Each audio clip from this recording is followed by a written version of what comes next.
युधिष्ठिर का पूर्ण आवाज़ था कि कलयुग में क्या होगा।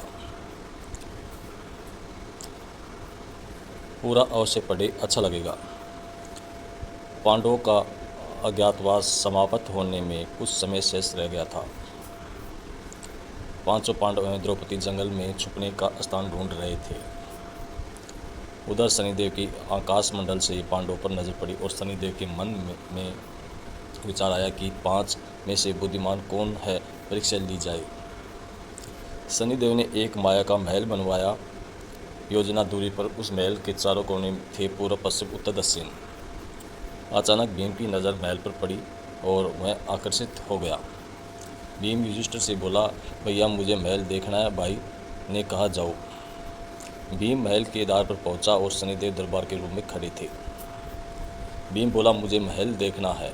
शनि ने कहा, महल की कुछ शर्त है। शर्त 1, महल के चारों कोने हैं, आप एक ही कोने देख सकते हैं। शर्त, महल में जो देखोगे उसकी सार सहित व्याख्या करोगे।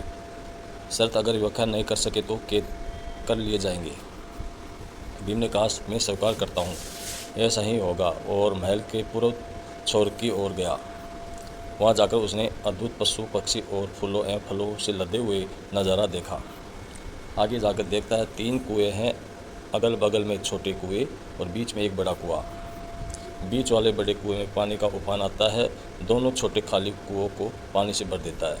फिर कुछ देर बाद दोनों छोटे कुएं को उफान आता है तो खाली पड़े बड़े को पानी आधा रह जाता है। इस क्रिया का भीम कई बार देखता है और समझ नहीं पाता है और लौटकर दरबार के पास आता है। दरबार ने क्या देखा? दरबार ने पूछा कि आपने क्या देखा? भीम, माँ से मैंने पेड़ पौधे पशु पक्षी देखे, मैंने कभी नहीं देखा था कि जो अजीब है। एक बात की समझ में नहीं आ रही है, छोटे कुएं पानी से भर जाते हैं, बड़ा क्यों नहीं भर पाता है, समझ में नहीं आया। दरबार बोले, आए शर्त के अनुसार बंदी हो गए हैं, और बंदी घर में बैठा दिया, बंदी घर पे बैठा दिया। अर्जुन आया, बोला मुझे महल देखना है। दरबार ने शर्त बता दी कि अर्जुन पश्चिम वाले छोर की तरफ चला गया। आगे जाकर अर्जुन क्या देखता है, एक खेत में 2 फसल उगी रही थी, एक तरफ बाजरे की फसल, दूसरी तरफ मक्के की फसल। बाजरे के पौधे से मक्का निकल रहा था और मक्के के पौधे से बाजरा निकल रहा था। अजीब लगा, कुछ समझ नहीं आया, वापस वह दार चला गया। दरबार ने पूछा, क्या देखा? अर्जुन बोला, वहाँ से सब कुछ देखा, पर बाजरा और मक्का की बात समझ में नहीं आई। शनिदेव ने कहा, शर्त के अनुसार आप भी बंदी हैं। नकुल आया, बोला मुझे महल देखना है। फिर वह उत्तर दिशा की ओर गया। वहाँ उसने देखा कि बहुत सफ़ेद गाय जब उनको भूख लगती है तो अपनी छोटी बच्चियों का दूध पीती है। उसे कुछ समझ नहीं आया, द्वार पर आया।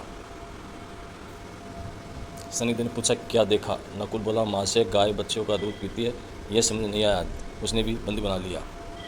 सहदेव आया, बोला मुझे महल देखना है, और दक्षिण दिशा की ओर गया। अंतिम कोने देखने के लिए क्या देखता है, वह एक सोने की बड़ी सील और एक चांदी के सिक्के पर टिकी हुई डगमग डोले पर गिरे, नहीं छूने पर भी वैसे ही रहती है। समझ नहीं आया कि यह वापिस दार आ गया, और बोले सोने की शिला की बात समझ में नहीं आई, वह भी बंदी हो गया।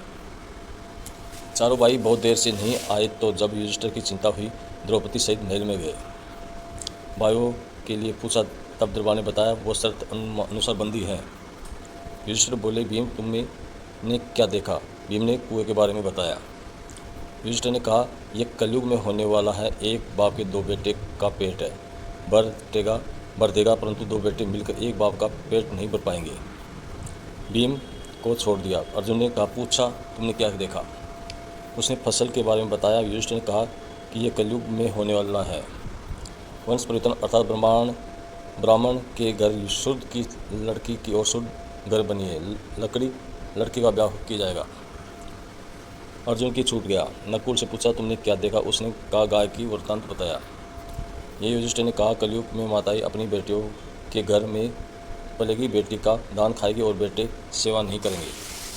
तब नकुल भी छूट गया। सहदेव ने पूछा, तुमने क्या देखा है? उसने सोने का शिला वृत्तांत बताया।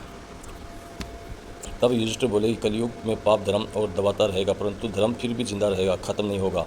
आज के कलयुग में यही सारी बातें सच साबित हो रही है। मुझे अच्छा लगता है आपके समक्ष रखा है। मैं आशा करता हूँ कि आपको इसे भी लोगों तक पहुँचाएंगे और चैनल को सब्सक्राइब करेंगे और लाइक करेंगे। धन्यवाद।